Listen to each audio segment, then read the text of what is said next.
मैं doctor Anita Rai Singhani, associate professor EAFM, government PG college Kekri से आपका हार्दिक स्वागत और अभिनंदन करती हूँ।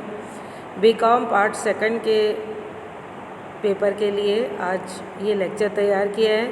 लेक्चर का नाम है कार्यशील पूंजी को निर्धारित करने वाले तत्व। वर्किंग कैपिटल कौन से एलिमेंट से प्रभावित होती है, ये हमने इस चैप्टर के अंतर्गत लिया है। कार्यशील पूंजी को निर्धारित करने वाले कई सारे तत्व होते हैं। आपको ये पता ही है कि हर व्यवसाय में पर्याप्त कार्यशील पूंजी की आवश्यकता होती है।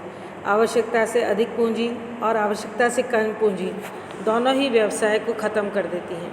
इसलिए आवश्यक है कि कार्यशील पूंजी पर्याप्त होनी चाहिए, और कार्यशील पूंजी जब तक पर्याप्त नहीं होगी तब तक जो है व्यवसाय अच्छी तरह से संचालित नहीं हो सकता या सफलता प्राप्त नहीं कर सकता। सबसे पहला और महत्वपूर्ण पॉइंट है कि व्यवसाय का स्वरूप। कार्यशील पूंजी की मात्रा को प्रभावित करने वाला सर्वाधिक प्रमुख कारण व्यवसाय का स्वरूप है। रेलवे, सड़क, गैस आदि जनोपयोगी और सेवा संस्थानों में निरंतर मांग और नकद विक्रय होने से कम कार्यशील पूंजी की आवश्यकता होती है। इनकी मांग सदैव रहने से रोकड़ प्रवाह अनवरत होता रहता है। इसके विपरीत विलासिता और सौंदर्य प्रसाधन उत्पन्न करने वाली संस्थाओं और व्यापारिक संस्थानों में अधिक कार्यशील पूंजी की आवश्यकता होती है। इन परिवर्तनशील मांग के कारण रहती है, यानी कि स्टॉक में बहुत ज़्यादा विनियोजन करना पड़ता है। दूसरा इसका महत्वपूर्ण पॉइंट है कि कार्यशील पूंजी को निर्धारित करने वाले तत्व में महत्वपूर्ण पॉइंट है कि व्यवसाय का आकार कैसा है। व्यवसाय बड़े स्तर पर कार्य कर रहा है, छोटे स्तर पर कार्य कर रहा है, तो उसको स्टॉक में उतनी आवश्यकता होगी कार्यशील पूंजी की। एक संस्था की कार्यशील पूंजी की मात्रा उसके व्यवसाय के आकार से प्रत्यक्षतः जुड़ी हुई होती है। एक छोटे आकार के व्यवसाय के लिए नकद रोकड़ प्राप्य बिल रहती है, यानी कि स्टॉक के लिए अपेक्षाकृत कम पूंजी की आवश्यकता होती है। बड़े आकार के व्यवसाय के लिए रोकड़ भी अधिक चाहिए, प्राप्य बिल भी चाहिए और स्टॉक के लिए भी अधिक कार्यशील पूंजी की आवश्यकता होती है। इसी तरीके से अगला पॉइंट है उत्पादन प्रक्रिया की अवधि। उत्पादन प्रक्रिया में अधिक समय लगता है यदि, तो स्वाभाविक तौर पर कच्चे माल को निर्मित माल का रूप देने में अधिक समय लगेगा, अधिक लागत लगेगी, अधिक श्रम लगेगा। इसके परिणाम स्वरूप अधिक कार्यशील पूंजी की आवश्यकता होगी। परंतु यदि उत्पादन प्रक्रिया की अवधि बहुत कम है, छोटी है, तो कम मात्रा में ही कार्यशील पूंजी चाहिए होती है। इसके बाद अगला पॉइंट है कार्यशील पूंजी का चक्र। कार्यशील पूंजी का चक्र का आशय है कि आपको ये पता है कि हर व्यवसाय में पहले रॉ मटेरियल होता है, कच्ची सामग्री होती है, उसका क्रय किया जाता है। उसके बाद उसको निर्मित माल तैयार किया जाता है, उसका निर्मित माल का रूपांतरण होता है। निर्मित माल को बाज़ार में बेचा जाता है, विक्रय किया जाता है, तो उससे रोकड़ प्राप्त होती है। तो कार्यशील पूंजी का ये जो चक्र है कि कच्चा माल, कच्चे माल से पक्का माल, पक्के माल से विक्रय, विक्रय से कैश, तो ये चारों चीज़ें जैसे ही पूरी होती है, ये चक्र कितनी अवधि में पूरा होगा उतनी ही कार्यशील पूंजी की आवश्यकता अधिक होगी।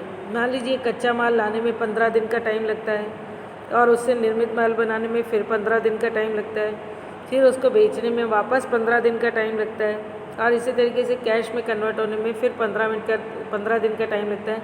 तो इस तरीके से 2 माह के लिए उन्हें कार्यशील पूंजी की आवश्यकता होगी। अगला पॉइंट है विक्रय की शर्तें।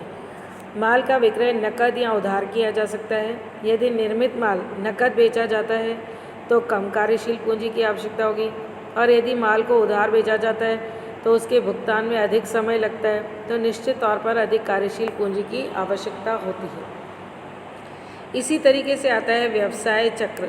व्यवसाय चक्र भी कार्यशील पूंजी की मात्रा को बहुत अधिक प्रभावित करता है। तेज़ी का अगर काल है तो नेचुरली क्या होगा, विक्रय बढ़ता है, कीमतें बढ़ती है। व्यवसाय में आशावादी विस्तार आदि के कारण कार्यशील पूंजी की आवश्यकता पड़ती है। मंदी के समय में मांग कम होने के कारण विक्रय में गिरावट आती है, व्यापार में संकुचन होता है और देनदारों से धन वसूली करने में भी दिक्कत आती है। ऐसी स्थिति में कार्यशील पूंजी का एक बहुत बड़ा भाग निष्क्रिय पड़ा रहता है और वो वापस से जो है रोटेशन में नहीं आ पाता है। इसी तरीके से अगला महत्वपूर्ण पॉइंट है बैंकिंग संबंध कि ऐसी संस्थाएं जिनके बैंक के साथ बहुत अच्छे रिलेशंस हैं, अच्छे और मधुर संबंध हैं, तो वो क्या करती है, कार्यशील पूंजी भी प्राप्त कर लेती है। उनकी साख भी बैंक की दृष्टि में अच्छी होती है, तो एक कम कार्यशील पूंजी से व्यवसाय को चलाती है। आवश्यकता पड़ने पर शीघ्रता से बैंक उन्हें पैसा दे देता है, वित्त प्रदान कर देता है, तो उसे पैसे की ज़रूरत कम पड़ती है, कार्यशील पूंजी की आवश्यकता कम होती है। अगला महत्वपूर्ण पॉइंट है लाभांश नीति। कंपनी अगर उधार लाभांश नीति अपनाती है तो लाभांश वितरित करने के लिए अधिक कार्यशील पूंजी की आवश्यकता होगी। दूसरी ओर यदि कंपनी नकद लाभांश में वितरण करके बोनस अंशों का निर्गमन करती है तो कार्यशील पूंजी की मात्रा की कम आवश्यकता होती है। इसी तरीके व्यवसाय की विकास की दर एक संस्था की कार्यशील पूंजी की आवश्यकताएं इसकी व्यावसायिक क्रियाओं के विकास और विस्तार के साथ बढ़ती और घटती हैं। यदि व्यापार का विकास और विस्तार की दर बहुत कम है या धीमी है तो कम कार्यशील पूंजी चाहिएगी। इसके विपरीत अगर लाभों का पुनः विनियोग भी किया जाता है, अगर लाभों का पुनः विनियोग कर करके ही अगर संस्था काम चला लेती है तो उसे कम पूंजी की आवश्यकता होगी। किंतु व्यापार का विस्तार और विकास बड़े पैमाने पर किया जाता है, तो जितना ज़्यादा तेज़ी से विकास और विस्तार किया जाएगा, कई जगह ब्रांचें स्थापित की जाएंगी, तो नेचुरली क्या होगा कि कार्यशील पूंजी अधिक आवश्यकता होगी। अब आता है महत्वपूर्ण पॉइंट की क्रय की शर्तें और रीतियाँ। कच्चा माल और अन्य सामान किन महीनों और शर्तों पर क्रय किया जाता है, इसका सीधा प्रभाव भी कार्यशील पूंजी की मात्रा को प्रभावित करता है। यदि कच्चे माल की समस्त वार्षिक ज़रूरत को फसल के समय एक साथ खरीद के रखना पड़ता है तो कार्यशील पूंजी अधिक आवश्यकता होगी। किंतु अगर वर्ष पर्यंत स्थानीय बाजारों में कच्चा माल मिलता है और उसे क्रय करने की सुविधा उपलब्ध होती है तो कम कार्यशील पूंजी की आवश्यकता होगी। इसी तरह कच्चा माल विक्रेता से लंबी अवधि के लिए उधार अगर मिल जाता है तो भी कच्चे माल की कम आवश्यकता होगी। तो हम कच्चे माल को पक्के माल में निर्मित करके और रोटेशन करके और कैश में कन्वर्ट करके हम उसे भुगतान कर सकते हैं। परंतु यदि रॉ मटेरियल नकद खरीदना पड़ता है तो भी कार्यशील पूंजी अधिक आवश्यकता होती है। इसके अलावा कई और अन्य कारक भी हैं जो कार्यशील पूंजी की मात्रा को निर्धारित करते हैं। कुछ अन्य तत्व हैं जैसे मूल्य स्तर में परिवर्तन हो जाता है, प्रबंध की योग्यताओं में परिवर्तन हो जाता है, राजनीतिक अस्थिरताएँ या स्थायित्व की प्रॉब्लम होती है, युद्ध की आशंका होती है, आयात निर्यात नीतियों में परिवर्तन आता रहता है, परिवहन संचार आदि की सुविधाओं में भी परिवर्तन आता रहता है। तो इसके कारण भी कार्यशील पूंजी की मात्रा बहुत अधिक प्रभावित करती है। किसी भी व्यवसाय में पर्याप्त कार्यशील पूंजी का होना बहुत अनिवार्य है। अगर पर्याप्त कार्यशील पूंजी नहीं है तो उस व्यवसाय की सफलता संदिग्ध रहती है। धन्यवाद। थैंक्स।